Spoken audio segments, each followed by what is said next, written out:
I don't want to lose.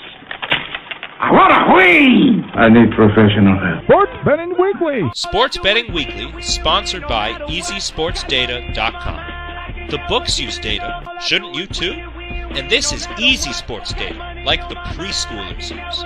EasySportsData.com. I win here and I win there. Now what? Sports Betting Weekly. I want to win! Here comes the money. Here we go. Money talk. Here comes the money. You should also check out SportsBettingLessons.com. You'll learn some old tricks because sometimes how you bet is more important than who you bet. SportsBettingLessons.com. Let's just do it. Let's meet this thing head on. And you were in it to win it. Talk about an education. Sports Betting Weekly. Wow, winning. Sports Betting Weekly. Sit back and enjoy the show. Winner, winner, chicken dinner.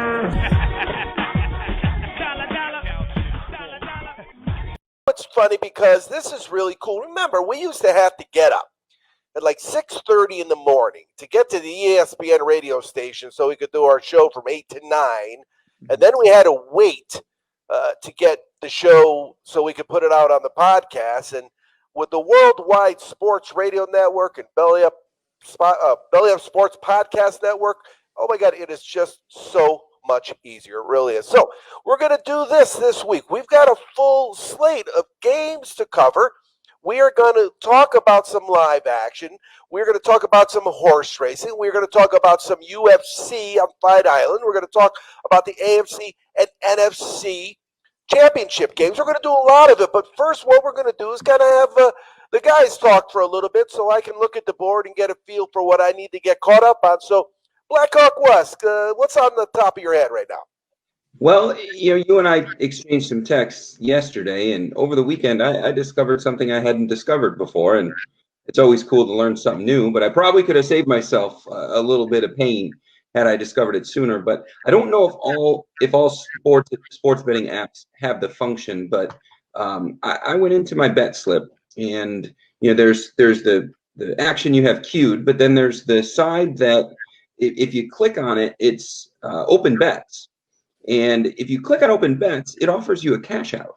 So there's actually an early out to either you're holding a win and you want to get out of it, or you're about to lose. A good example of where that would have helped a lot of people was Chiefs are up by 12.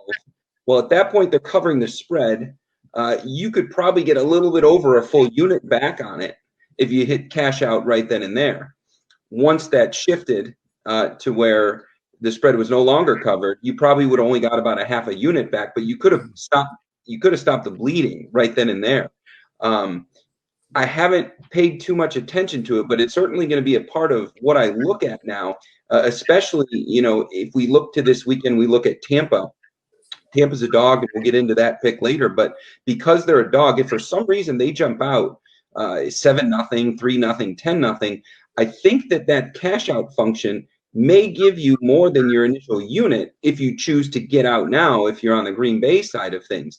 And I got to tell you, there's a lot of people that could have saved themselves a lot of times this year, having knowledge of that, rather than just take the full loss. I'm going to take it now. I don't know what it does on the parlay side. If you're on the last leg of your parlay and you're winning it, does it give you not quite the full pay? If you're on the parlay side and you're losing, I don't know that it gives you anything. But it was a really cool thing I found, and it's almost like another live bet. It's just another tool that we have so that we're not absorbing full losses, or so that you can just cash out because you're done. You won something and you just don't want to ride out the rest of the game. Yeah, no, it's been around, not that long. Now, in 2015 on our show, we had Ian from PropSwap on. Now, you may have seen PropSwap. They've grown since then, and that's what they've been doing. But they were doing it for tickets long before most of the books here in America. Now, over in Europe, from what I understand, it's a very common thing. But as you know, those European sports books are leap years ahead of where we are here in America, especially Vegas, because Vegas has that Nevada Vegas gambling commission thing on top of them holding their thumb on their neck. So it really does not allow them to do a lot of things. And we saw a little bit that with the Olympics, with the betting on University of Nevada, Las Vegas games. betting on the politics, those kind of things. But we're going to actually have Prop Swap on Ian on starting next week, I think, once or twice a month with whatever tickets he has live. So after Sunday's games, which we'll talk about in the second or third segment, we will know the last two teams. So, yeah, if you have a live ticket on Green Bay or Tampa Bay, it's been a long season to get here. If you bet, say you were just messing around with some of that WTF money that Mo and I talk about, and you put money, $100 on somebody, and I don't know, 10, 12 to 1, all of a sudden, maybe, you know what, you rode it all season, and you want to take some of that money, and it really, Wes, becomes a situation where everybody wins. The house is saying, hey, we'd rather you take this just in case it wins. And the house knows what they're doing, so they're offering you a cash out that makes sense for them because, as you know, Wes, they're on the other side offering guys with the other side the same cash out, different amount. It's been around. I believe you. I just discovered it this weekend, and I feel ashamed that I have been into this sports investing and playing the action for as long as I have, and I didn't know that I could have saved myself several times this season. Nonetheless, that's where it's a great thing. I've never used it. The reason I've never used it is because I'm going the other way. I don't want less bets, right? Because if you cash out, you have less bets. I want more bets. Again, that 1-800. Well, and typically right. Well, and we talk about the live action trying to punch your way out of it. And, looking forward to this weekend, there's not a lot of different ways that you're going to be able to slug your way out of a loss. There's just not enough action out there unless you start digging deep into props. But I think these games are going to show us what they are. And it's probably going to go that way. And it's just not a normal week, championship Sunday. So. Right. Okay. So let's talk to John from GMF Sports Consultants. Now, John, I literally, I talk to you guys throughout the week, but we don't really have in-depth conversations. So what's going on in your brain when it comes to this weekend? What are you thinking? I'm thinking it's going to be exciting games to watch. I mean, on both sides of the board, the NFC and the AFC, we have some really, really good teams facing each other. And I mean, kind of marquee quarterbacks that are going to go against each other. Obviously, you got Brady and Rodgers, and then, Mahomes. Hopefully, it looks like he's on track to play after whatever concussion protocol or maybe some neck damage that he had. But he looks good to go. So I'm really excited. My brother-in-law is a big KC fan. If you've been watching the show, then you kind of know that I've been tailing Buffalo for a while. So I actually have a side bet. Winner gets whoever wins. I'm going for Buffalo. My brother-in-law, KC fan, he's going for KC. So whoever loses has to pay for a steak dinner. So I actually I have a steak dinner on the line for this game. So, yeah. So let's talk to John. What we need you to do, John, remember, because next week's kind of a weird week. We're going to be talking to some people outside the industry going forward that are people you might not know of, but if you're a sports bettor, they can help you. And really, you're one of them. So we want to make sure by next week you got a post-football deal for our guys ready to rock and roll, okay? Sounds good. Yeah, I'll put together some packages, maybe some season deals, and then obviously we'll be going into Major League Baseball here soon, within a month or two. So I'll probably put together a couple package options for people. So. All right, so then what we're looking at is a couple other things to talk about. We have some live action to look at. Now, last week, it was funny. We did terrible on the show live action, but I found this little team called Gonzaga that was only winning by 3 at halftime, and I did okay with that live action because, the game hadn't started till we were off the air, and the next thing I see, I think they're playing St. Mary's, and they were given. I want to say they were given 13.5 in the second half. They ended up winning the game by 24.5. So I had them in live action at 24.5. They won by 25. But it wasn't one of those, you win by half a point barely. They had the ball, they had the lead, and they were dribbling. There's nothing worse than getting a late three that banks in as a prayer shot in basketball. It's one of the reasons my old man always told me, God bless his soul, don't bet basketball. But so we're going to look at that, and what I wanted to do is see if you guys had any action already that I could look at and get a feel, because remember, that's what we did with your Indiana game last week. John, do you have any action tonight already that we could look at? We actually do. I'm watching this game right now. I'm actually on NHL. So we're on the Tampa Bay Lightning side. They opened at minus 160. Tampa Bay's, I believe, the second favorite to win the cup behind the Knights. Let's go Knights. They're very strong, obviously, but they're actually down 1-0. And I haven't checked. We just started the second period. I haven't checked, but in game that you were getting plus money. So they went from minus 160 to where if you took them to win the game, I believe you were getting plus money. Last time I checked, I think it was around plus 120. It might even be higher now since we're a couple minutes inside of the second period here. So, that's a big swing, Yeah, I'll be looking at that. What about you, Wes? Anything that was on the board? I know you're a hockey guy, but you told me you're being patient with hockey. Yeah, John just said it. That's the exact game I'm doing. But I'm looking at it in a different way. The value I see in that game, Columbus finds a way to lose games late. I mean, they have this year. But what I like in this game right now, if you look, Tampa's scoring 4 or 5 goals a game. If you look at the team over, Tampa, 2.5 goals. I realize we're 15 minutes to go in the second, but they can score really fast, and they just started hitting. They just started hitting them real hard. Columbus typically doesn't block as many shots as they blocked this game. So it's a plus 150 payoff for Tampa scoring over 2.5 goals. I jumped in it at plus 145, and I'm probably going to dip in again if we go another minute without a goal. We're at with that right now, and what I'm going to do is that's not available on one of the books that I use. It's only at team total 1.5 at minus 200, and there's a big difference. Now, what I'll normally do, and part of this is the West strategy, and if you like it once, why don't you like it twice? I would go with the 2.5, 3.5, and maybe even the 4.5, because as I kind of structure it, as long as I hit that first one, I'm okay. I get most of my money back. If I hit the first 2, I win money, and if I hit the third one, well, it's a big payoff,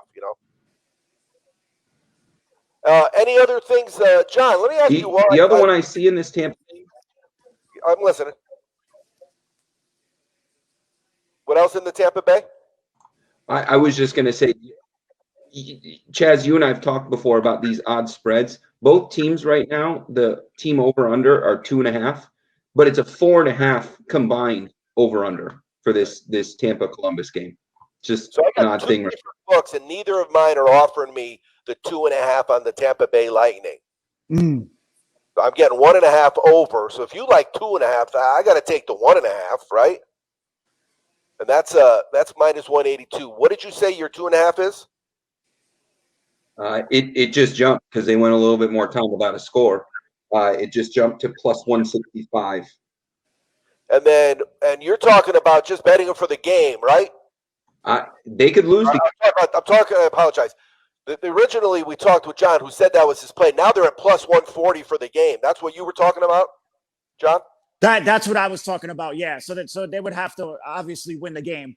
And then on Wes's side, he was just talking about the total goals scored, where all Tampa Bay needs to do is obviously score 3 goals. They could lose, but Wes would still hit his bet in that case scenario. So we got a couple of different options.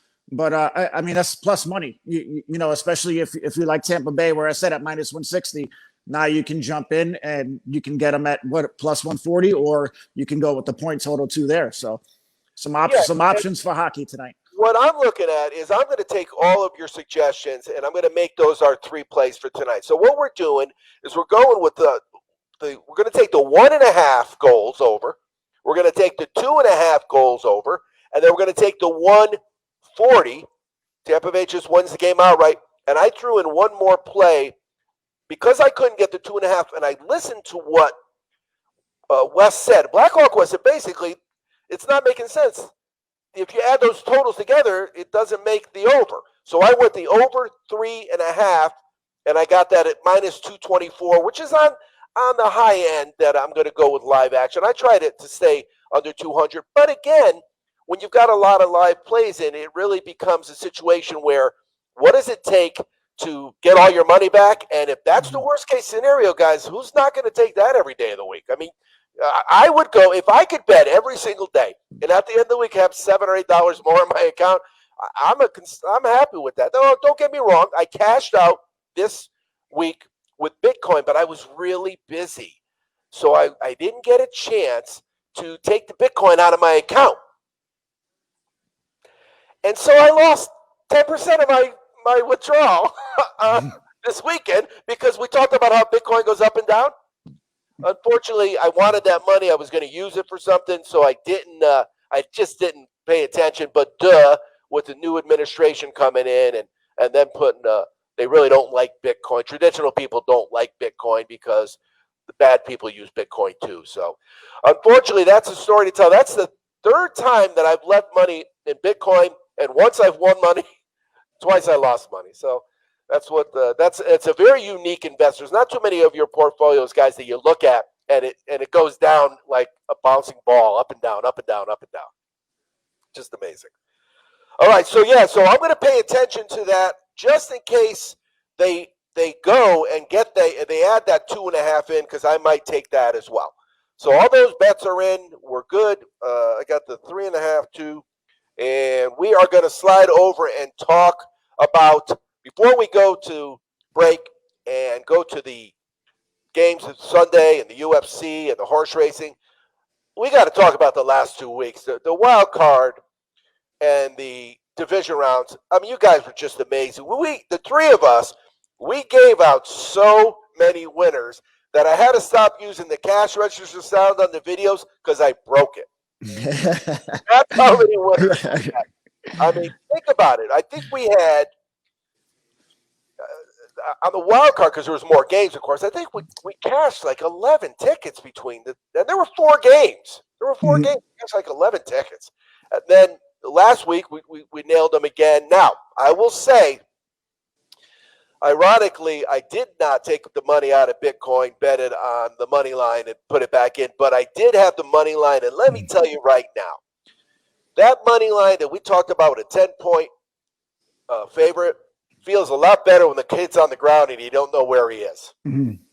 And Vicky called that. That was a tap out. Vicky called it that he was choking. And that wasn't a concussion. He basically got choked out, and we've seen it on Saturday nights on Fight Island. You know, you could choke somebody out; they could die. It's a very dangerous thing. There's only that little part right here where the air goes through. You cut that off, and it's not a good thing. And so it was very much nice knowing that I had that money line, because even that, as you saw at the end of the game, Wes, it got a little tricky, didn't it?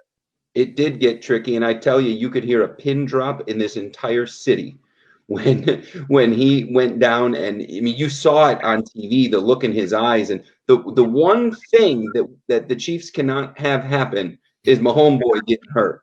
And it was scary. And he does a lot for the community too. So on the human side of it, you know, it's a big deal to this city. I mean, they're going to name libraries and avenues after him around this city. So $1 billion or something, for heaven's sake. Yeah, I would say you're important. The sad part about the NFL as we speak is that half of the teams don't have good starting quarterbacks. So yeah, you never want to have to play a championship game with your backup. That's just the fact. No, and to the point you made and the point John made last week, the Chiefs don't cover spreads. I mean, I could say they woulda, coulda, shoulda, but if Mahomes didn't get injured, but that's not going to cash my ticket.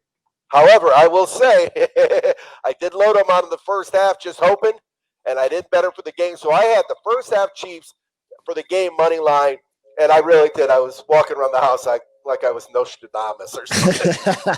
My wife was getting sick of me. All right, so when we come back from break, we're going to go into talking about some UFC on Saturday. We got some horse racing. I'm not sure. We'll talk to John from GMF Sports Consultants. I'm not sure if he's a big horse racing guy. I know Wes likes the horse racing when the guy's in a chariot behind him.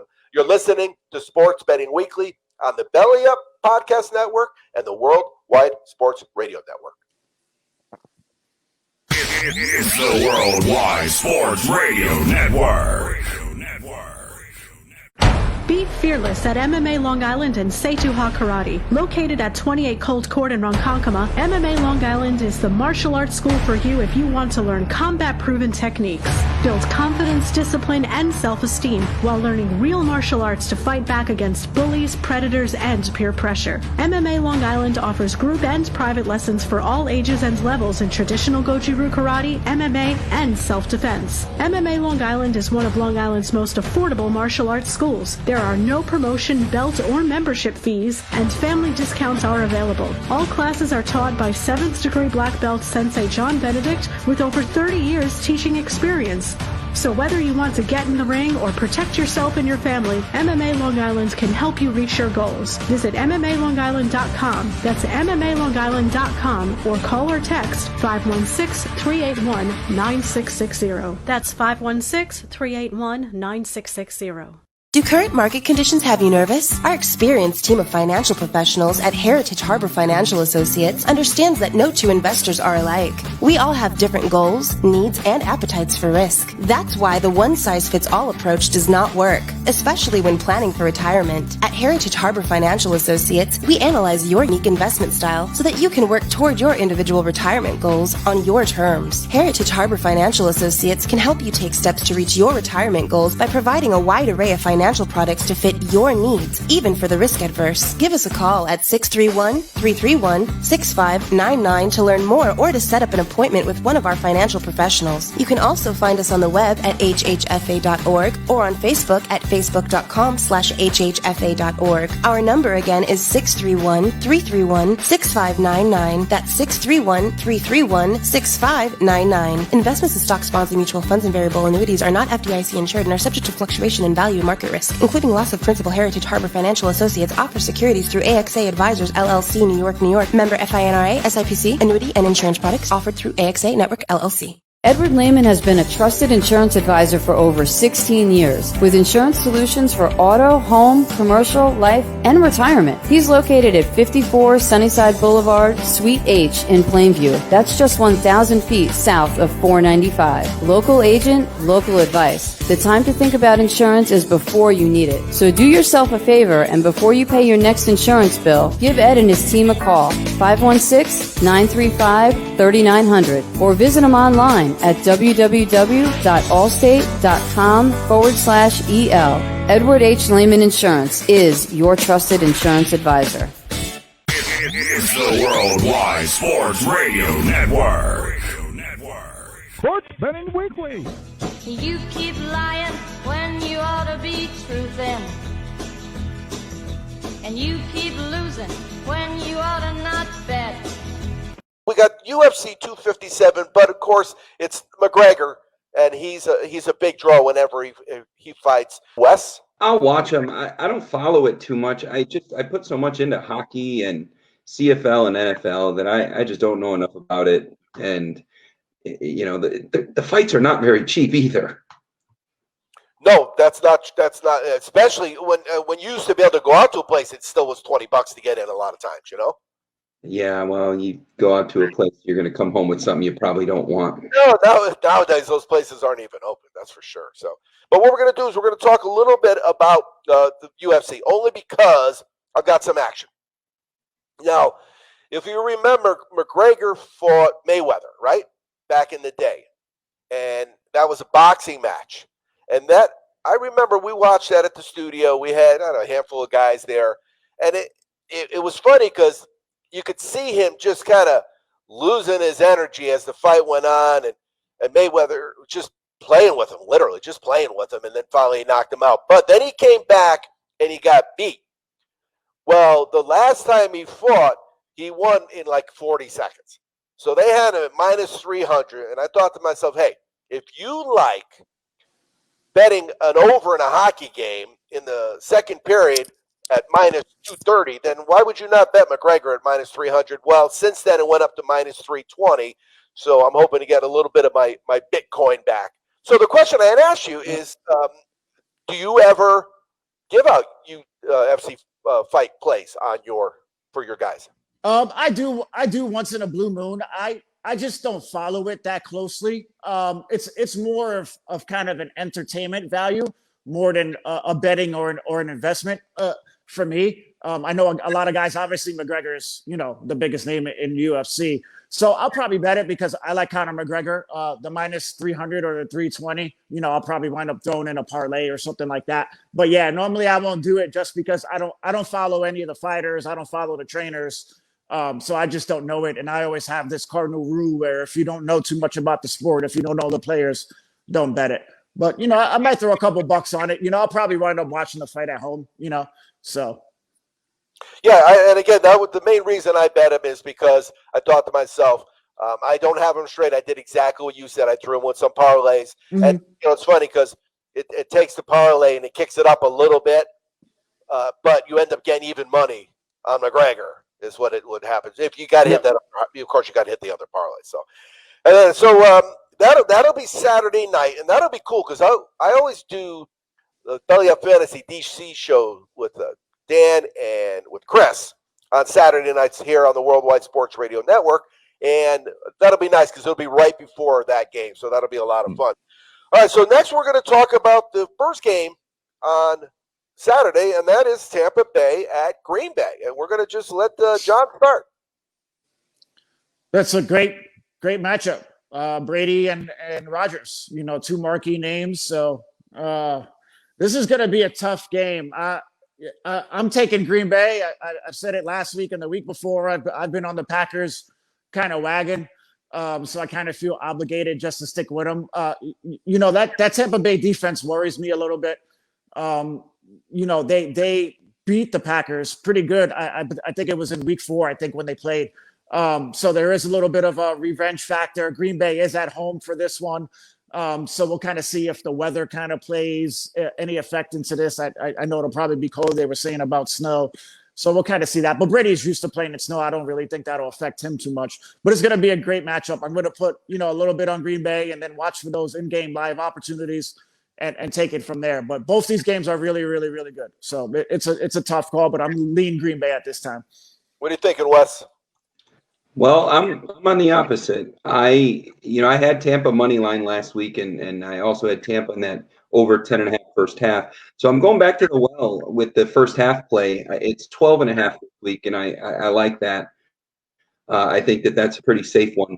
But I think that Tampa's rushing attack has been really good the last few weeks, and I don't think Green Bay's going to give the ball to them twice in the first half like they did in their first meeting. But at the same time, I don't know that Green Bay's going to be able to run the ball well enough to keep the ball away from Brady, who's just red hot. And he hasn't even used the full extent of these wide receivers. And there was a lot of drop balls this past game. I mean, there was at least 14 points left on the field this past week. And I think that those catches get made this week against a much softer Green Bay defense. And so I'm on Tampa with the points, and I'm on some money line. Plus, I like them in the first half in this game. And I think it'll be really cool to see Tampa in a home Super Bowl with no fans in the stands. Well, it is funny you mentioned that, and I didn't realize it until earlier this week that both these games are rematches. Both of these two teams have played earlier in the season. When you mentioned last week, you mentioned Tampa Bay, and of course, I also had that winner because I had the over team totals on all of them. But in the last 5 out of 6 in the first half, they've scored 13 or more. So the fact that it's at 12.5 is fine with me. But in the second half, they've also scored 13 or more in 5 of the last 5. So that's a pretty balanced offense. And, of course, in those 5 games, every single game, they've scored over 30 points. Now, in their last 9, not one person, not one team, not one NFL organization has scored 28 points or more. In the last 9 games, Tampa Bay has allowed 27 or less. Now, when I start seeing 7, 8, and 9s in what a team's doing, that's consistent because there's home games there. There's away games. There's a little bit of everything there. And those are pretty good numbers. When I looked at Green Bay in the first half, they have scored 14 or more in 12 of 12. So that instantly, I'm leaning towards the over and doing the same thing I did with the Tampa Bay game that didn't work out as well as I would have liked because, of course, all those picks. It's really hard when you have 3 interceptions to get any points on the board. And, of course, neither their team total nor the over for the game was a winner last week. But that first half was really nice because I had loaded up on that first half over, and it was 25.5. So that last field goal that made it 13-13 made it a winner for me. So that was pretty exciting. Getting back to Green Bay. In the second half, they allowed 10 or less in 4 or 5. In the game, they allowed 24 or less, 6 or 6. And in the game, they scored 30 plus 7 or 8. So what you got is you got 2 good teams that are used to scoring and not letting the other team score. And as we both know, all 3 of us know, when you have teams doing the opposite, only one of those things can come true. And that really is one of the main reasons that I'm going to put some little stuff in for this game, but I'm going to do what John says and what Wes does all the time. I'm going to spend a lot of my stuff doing live action and really allow, like you said, what if Tampa Bay scores first, right? And they're getting points. All of a sudden, if you do like Green Bay, you might be able to get them getting 1.5. I mean, there's all kinds of things you like. If Green Bay scores first, say Green Bay goes up 10-0, given that 3.5. That Tampa Bay money line is going to go a lot higher than it is now. So those are the reasons why I really want to pay attention to the game and to the live action. We got any update on that Tampa Bay Columbus hockey game? It's still 1-0 Columbus. Tampa Bay's been. I mean, they had a lot of chances.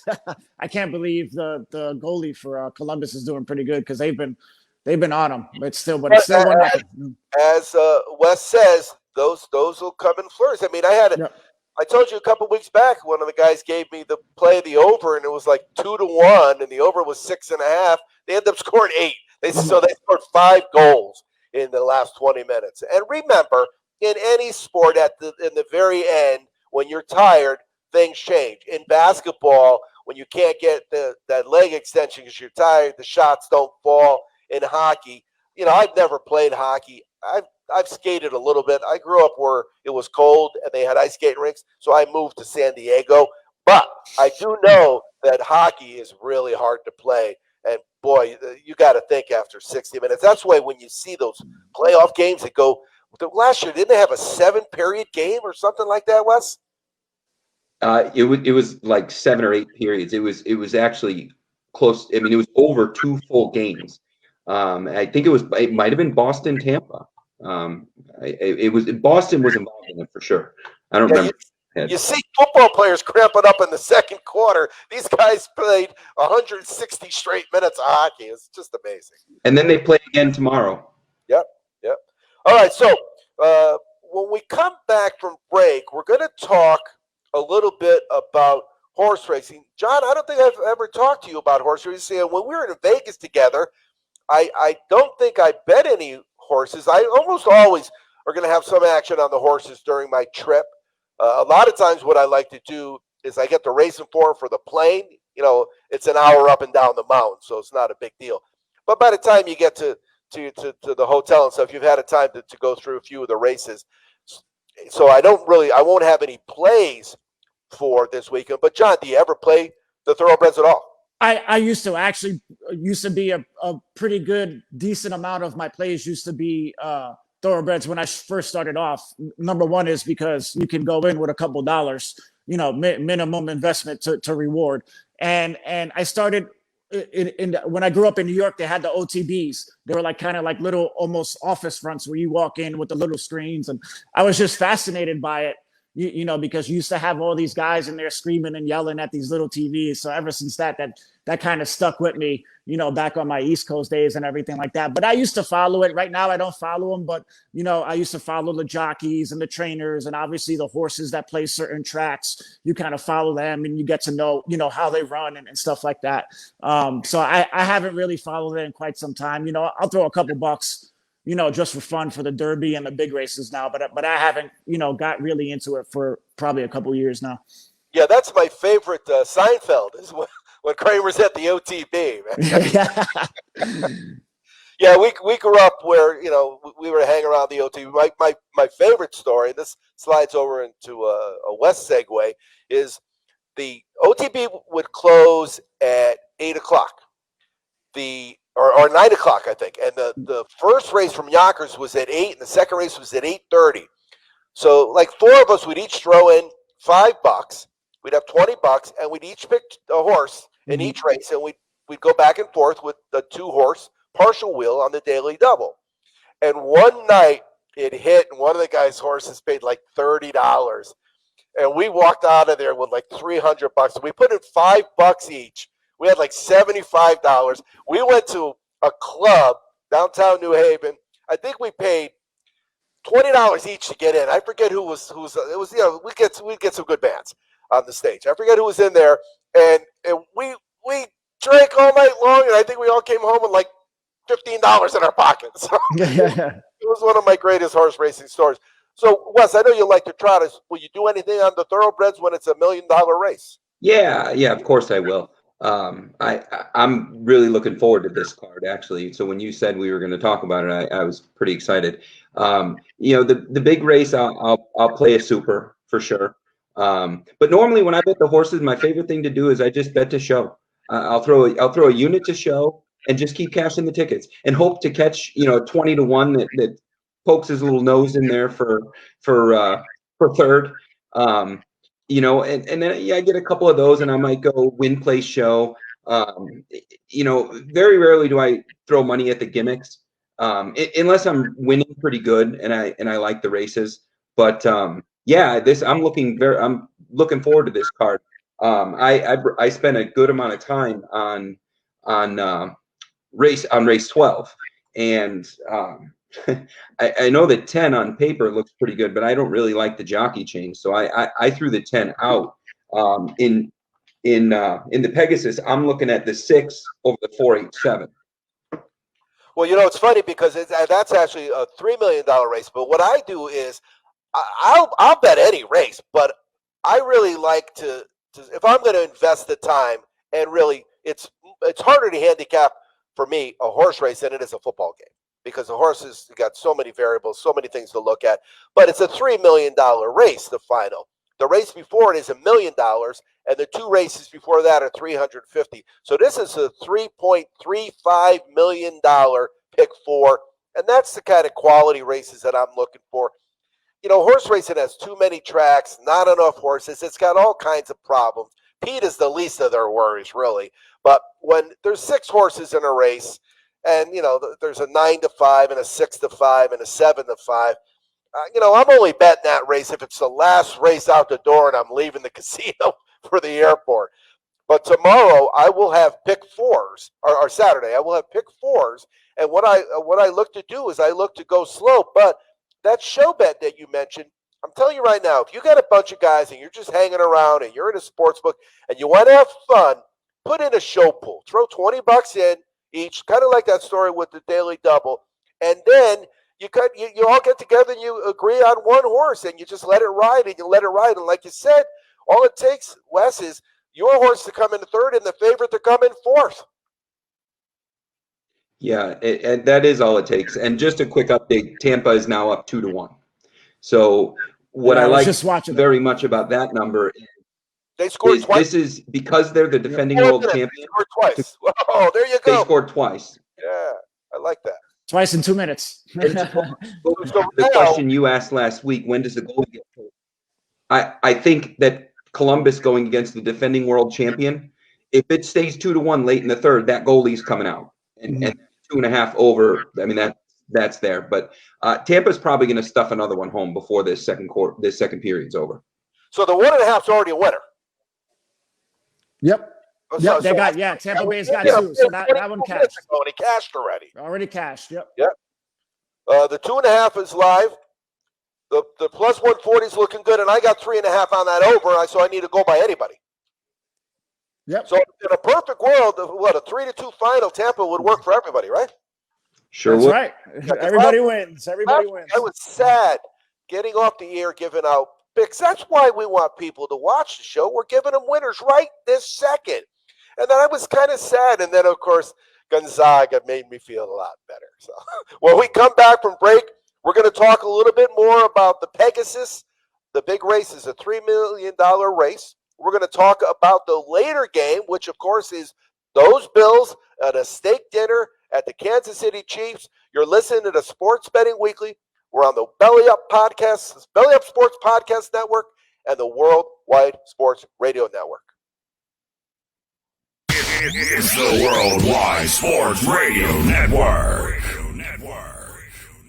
At championshipfootballs.com, they offer a 100% money-back guarantee on every single souvenir football that they sell. The coolest present they'll open that day, guaranteed. There's nothing worse than trying to find the right gift for somebody that already has everything. Whether that special present is for a New England Patriots fan or an Ohio State Buckeyes backer. Maybe Gramps is a lifelong New York Giants supporter. Or your brother-in-law is a 12th man living in Seattle. Know a member of the Michigan State Alumni Association? Is there a better Father's Day gift for someone who's a Baltimore Ravens fan? Send them the coolest present they'll open that day, guaranteed. Now, if your favorite pro team is the Buffalo Bills or those Minnesota Vikings, well, they're sorry about that. Also, if you're a New Mexico State Aggies or Tulane Green Wave alumnus, not much they can do. After all, the name isn't nice effort, you had a pretty good season, footballs.com. The name is championshipfootballs.com. The coolest present they'll open that day, guaranteed.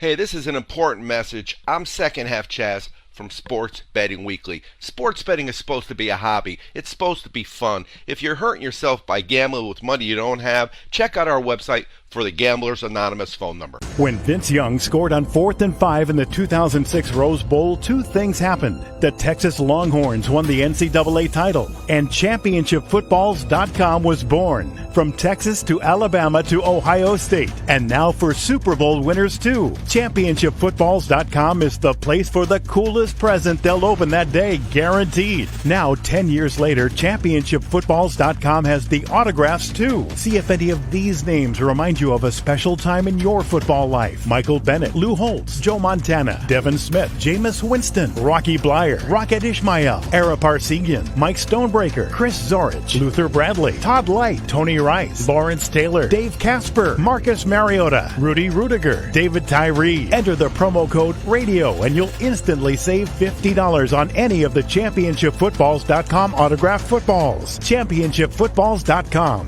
The coolest present they'll open that day, guaranteed. It's the Worldwide Sports Radio Network. Sports Betting Weekly. Sit back and enjoy the show. Welcome back to Sports Betting Weekly. I am Second Half Chaz. We're back. We're talking horse racing now. You had mentioned a few numbers to me, Wes. I do have the early entries here for race 12, the Pegasus World Cup Invitational Stakes. It's a grade 1 stakes race. It goes at 1 1/8 miles, and it's got a $3 million purse. Now, you mentioned Code of Honor. You don't like Code of Honor, you said.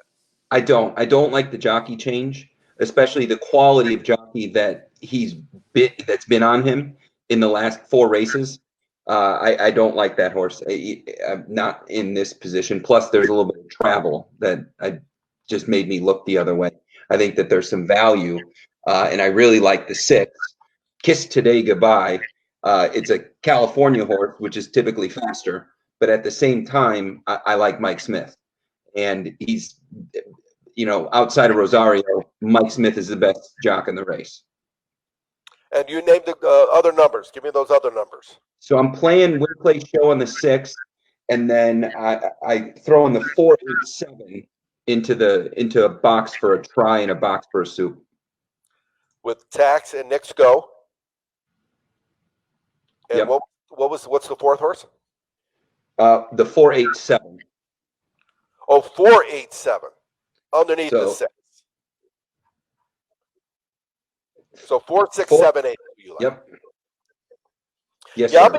I'll be getting the race important tomorrow, and I normally I've had a lot of success when I put my plays and the horses out there, and I always tell anybody that gives out plays on the internet, I appreciate how hard it is to handicap, get your bets in, and then take the time to go and let other people know, especially now that there's live action. Because in the old days, what good was you telling me you like Tampa Bay, in the game, if the game's already started? But those days are over. And of course, if you like Tampa Bay and they're down 1-0, boy, that's even better. So, all right, so we're going to go to Sunday's game because he is a Kansas City Chiefs season ticket holder. They are playing in Kansas City.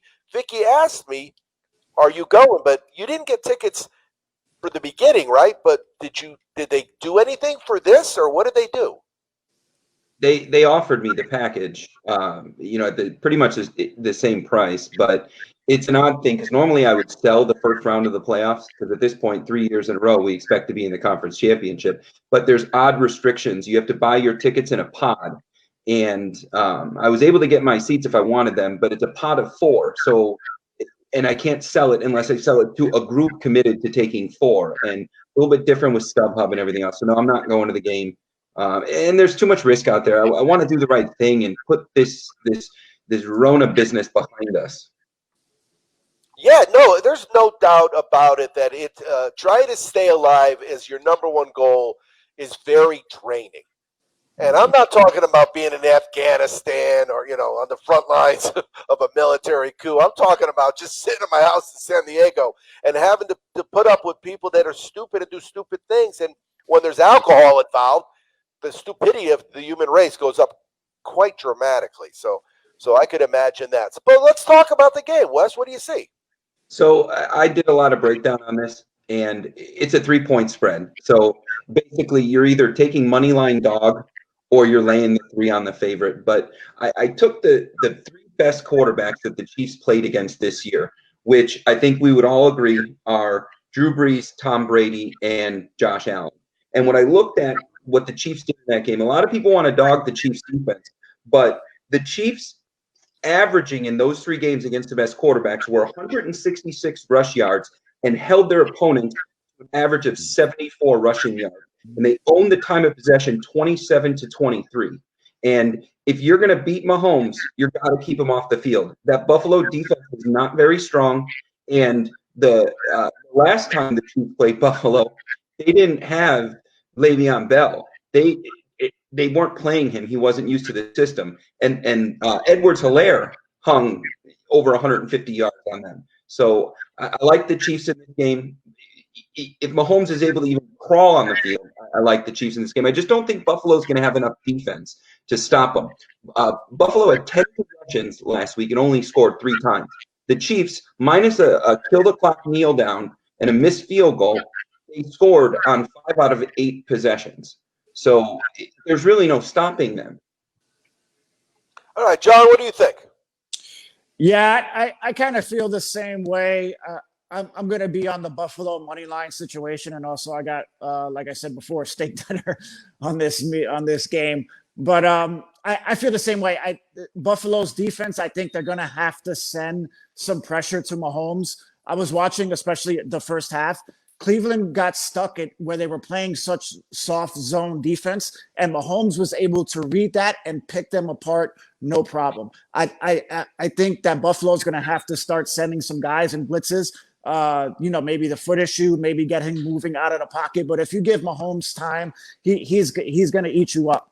And so this, on the flip side of that, Josh Allen is going to have to, keep getting first downs, keep Mahomes off the field. That's really the only thing you can do. Granted, if he's healthy, you have to keep Mahomes off the field and limit their possessions. And obviously they're going to have to score touchdowns, not field goals. So we'll see if they're going to be able to bring any pressure and what that pressure does. But if they're just sitting back playing this kind of weird soft zone on them, Patrick Mahomes is going to eat them up, and I think it'll be a long day for him. And it's funny because last week with Buffalo, they didn't even fake like they were. My wife Vicky learned the word play action. Mm-hmm. She was watching the Showtime or HBO, that show. So I tried to explain what play action was. And I said, basically, play action is when you fake a run and throw a pass. But to do that, you got to have the run. They weren't even putting somebody in the backfield with them. They were just sitting there throwing the ball to him. But you know what? I don't know, Wes, the Chiefs' defense in the backfield, they're pretty good, right? The Chiefs are really good against the pass, and it's usually because they put the opposing team in predictable situations. So they're really good against the pass. They can sack the quarterback. Another fun fact about this game: the last time the Chiefs played Buffalo, Kelsey only had 20 yards, and Hill had like 35 yards. So But yeah, the Chiefs defense, they can get after the quarterback, and it's because they jump on top. Now you got to pass to catch up, because if you're putting up field goals and they're putting up touchdowns and they're taking 9 minutes to do it when they choose to, you have to, and their defense is just in positions to win. So, yeah, I'm looking at this game, and I haven't made a decision on this game yet because, as John mentioned, I've been riding Buffalo, and they've really won a lot of games for me. So I really like him. That Buffalo and over, when we were in Vegas, yep, and that Buffalo and over parlay came in, and we won all that money. We were at, at the MGM at Wolfgang Puck's restaurant, and it was just you don't forget moments like that, and they really do. Those teams, you don't want to get emotional. You want to keep your bets level-headed, but it's really hard when you like somebody and they've won you money. But and Kansas City, look at Kansas City against the spread. Even though they covered the first half and the second half last week, right, against the spread. No, they covered the first half last week. They didn't cover the game in the second, but they covered the first half. So their numbers went up because remember it was like 3-19-2 or whatever it was, you know. So it'll be interesting to see what happens. But what I wanted to do is spend some time talking about my favorite bet this time of year, which is the prop play of the first touchdown scored. Now, what I'll normally do is I'll look to isolate somebody, and then I'll not only bet him to score the first touchdown of the game, but I'll also bet them to score the last touchdown of the game, and I'll also bet them to score their first touchdown for their team. Now, the first and second one, the first touchdown of the game and the last touchdown of the game, they're going to be pretty much the same odds, where the first touchdown for their team is going to be less odds, but it allows you to at least have a ticket open. And there was a game this weekend, right, where there wasn't a touchdown in the first half. This past weekend, wasn't that the case? I think it was. I don't remember which game it was, but it was. I remember saying to Vicky that if you had the first team to score, you were nervous. Oh, it was the Baltimore-Buffalo game. Baltimore-Buffalo were tied at 3 at halftime. So here's some of the stats that I took for my notes on the first player to score. In their last 3 games for Tampa Bay, Fournette's the only person on the roster that has scored twice, 2 or more touchdowns in a game. What's up with Mike Evans' health? Does either you know, John? Do you know about Mike Evans? I haven't heard. I know he's kind of been questionable with certain injuries. I think it was maybe 2 weeks ago he kind of had that weird awkward thing with his leg. I think they tried to throw him a touchdown and he wound up like I think he got his foot stuck in something with his leg or his knee possibly. I mean, he looked fine, but I still obviously think he's not 100%.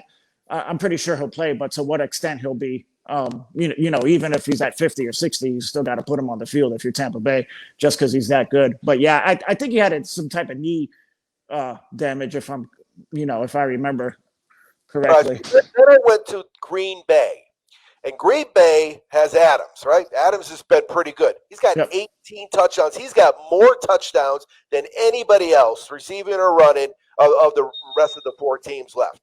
Then I went to Buffalo, and Diggs has 5 touchdowns in his last 3 games. But when I went over and I looked at Kansas City, and again, I'm not going to tell Wes anything he doesn't know already. In their last 3 games, they've only scored 7 touchdowns. Buffalo had 8 alone in Week 17. Now, one of them was a pick 6 or a scoop and score, but they had 8 touchdowns. So their offense, Wes, is definitely not clicking. There's no doubt about that. No, which is scary because they're doing enough. The value in this game, if we're looking at players to score for their team, just an anytime scorer, take a look at Sammy Watkins. He's on the practice field for the first time in a little while, and he played for Buffalo, and he did not play the first game against them. And Andy Reid, he's got an ego, and he knows that his guys do, and he wants to give them the opportunity to stick it to. His players love him for a reason. There's probably a good value play on Sammy Watkins being an anytime scorer because Buffalo tied up Tyreek Hill and they tied up Kelsey pretty good. I think you'll find value on Sammy. Yeah, and that's another play, and that it doesn't matter when it comes. It doesn't matter when it comes. It's any time. That having that first one though, it really, if you have a wide receiver and he catches the ball and gets knocked out at the 2, you're done. If you have a running back and the wide receiver gets knocked out at the 2, you're in good shape. And it's the same way because all of these quarterbacks are not necessarily the same. But Mahomes can score touchdowns. We know Buffalo, he's one of the leading rushers for touchdowns on their team. Rodgers can score, and Brady had a touchdown in the last game. So you never know. You never know. All right, anything before we go, John, from GMF Sports you can think of? No, I'll just be continuing to watch this third period of this Lightning game here, and hopefully they get you another score, and hopefully Lightning wins this game. So that's about it. We have in our live action, we have Tampa Bay for the game now. They were down 1 when we bet them. We got over 1.5. We've already cashed. We got over 2.5, and then I got another bet of 3.5 for the team over. So we'll see what happens. Black Hawk West, before we let you go, anything? No, I mean, I think we covered a lot. Let's cash some tickets this weekend. A lot of action with these horses and Championship Sunday. And, I'm looking at, for the first time in a while, the Blackhawks against Detroit to kick the day off for me on Sunday. So it's going to be a good weekend. I'm ready. Yeah, we love it. I'm Second Half Chaz. You've been listening to Sports Betting Weekly on the Belly Up Sports Podcast Network and the Worldwide Sports Radio Network. Always be cashing.